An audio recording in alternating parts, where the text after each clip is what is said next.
Hello everyone and welcome back. In this video I'm going to be showing you what to do when you encounter an equation that has variables on both sides and that has brackets.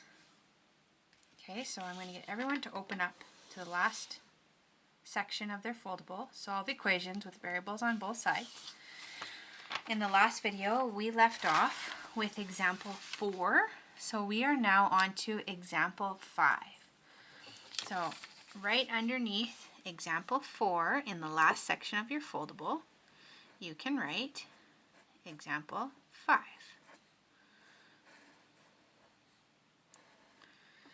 So here's what we're dealing with. We've got 2 bracket x plus 0.5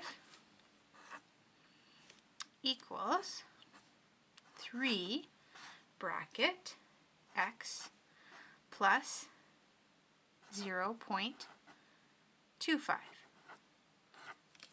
Okay, so like I said at the start of the video, we've got variables on both sides, we've got brackets. Okay, so the trouble here, normally when we have variables on both sides, our first step would be to move the variables to the same side.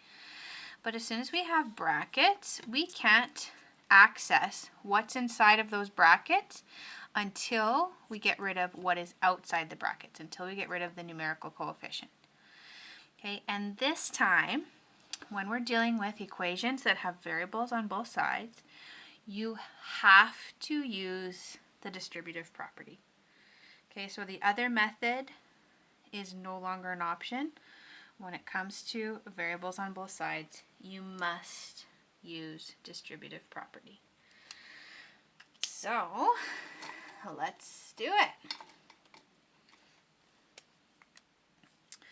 So the way we do distributive property is we take the multiplier that's outside of the brackets, we times it by the first term inside the brackets, and then we times it by the second term inside the brackets. Okay, and we'll have to do the same thing on the other side of this particular equation because it has brackets on the other side as well. If we only had the brackets on the one side, then obviously we would only have to do the distributive property here, and then we'd be ready to move the variables to the same side. So sometimes you will see that. But in this example, as you can see, we also have to take this numerical coefficient, times it by the first term in the brackets, times it by the second term in the brackets. Okay, so here's what we end up with. 2 times x gives me 2x.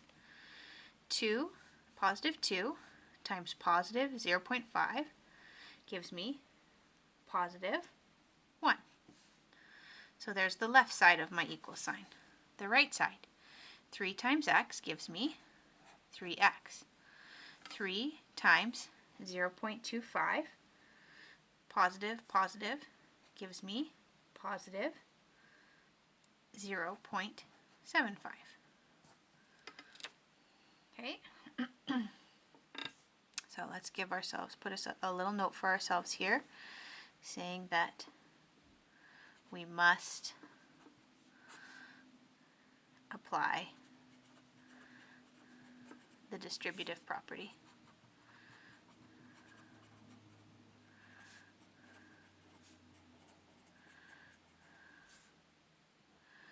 Okay, in this particular scenario, it's the only way to do it.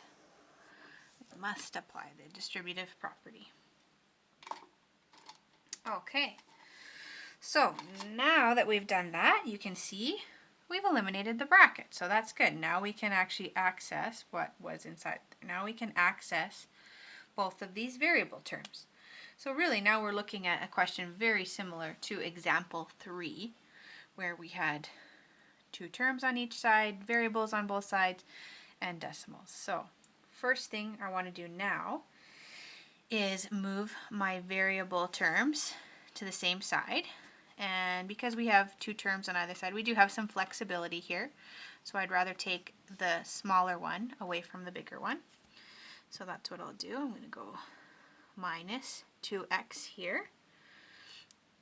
and then that's gone. So then of course I have to do the same thing here, minus 2x. 3x minus 2x leaves me with just 1x. So there's a single x right there. But I'm still left with this constant here, 0.75. And on the left side of my equal sign, yeah, that variable term is gone, but I'm still left with this positive 1. So there's where I'm at now. Okay, so now I'm looking at just a regular two-step equation here. So now I can proceed with my usual steps. So cancel out the constant using addition or subtraction. So here's my constant term. So opposite of adding 0.75 would be to subtract 0.75. Positive 0.75 with negative 0.75 leaves me with 0, gone. But then of course I must do the exact same thing to the other side of my equation to regain the balance. So I've got 1 whole minus 0.75. That leaves me with 0.25. And on the right side of my equal sign, that's gone. All I'm left with is this single x. So that's it. That's going to be my final answer right there.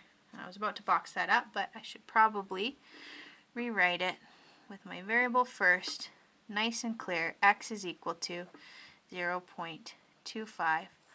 Box it up, final answer. Okay, the only other thing that I'm going to do here is a quick little check.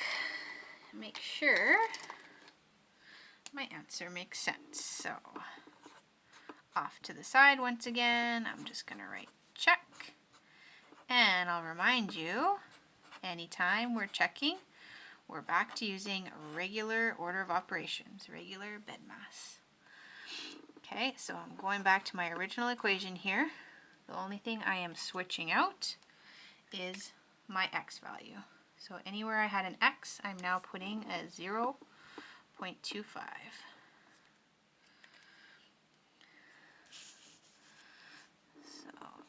Plus 0.5 bracket equals 3. Then I'll replace my x with a 0.25 plus 0.25 and bracket. Place my x with a 0.25. Okay. We're ready to go. So, according to BEDMAS, B comes first. Brackets come first. So yes, I have brackets with something to solve in them here, and I have brackets with something to solve here. So that's going to come first. So everything else I can just bring down. I'm not dealing with it at the moment. 0.25 plus 0.5, that gives me 0.75 total. And then again, I'm not dealing with this numerical coefficient or multiplier yet, so I'm just going to bring it down. What I am dealing with is what's in the bracket. So I've got 0.25 plus 0.25. That would be 0.50 or 0.5 total. So that takes care of my brackets. So I can check the B off onto the E, but there is no exponents.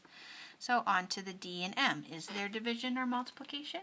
There sure is. Multiplication right here with my numerical coefficient and right here.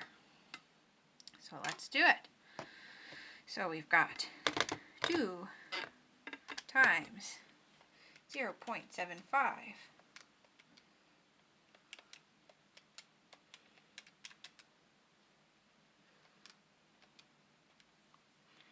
so I end up with 1.5 on the left side of my equation.